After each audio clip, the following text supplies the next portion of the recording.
Hey everyone, welcome back with me again in this channel. On today's tutorial, I'm going to show you how you can apply the chromatic diffusion effects around your body in a video by using CapCut.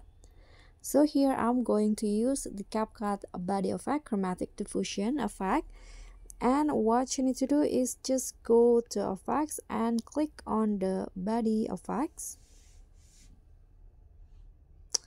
Here, just find the hallucination category and just scroll down until you find this chromatic diffusion effect.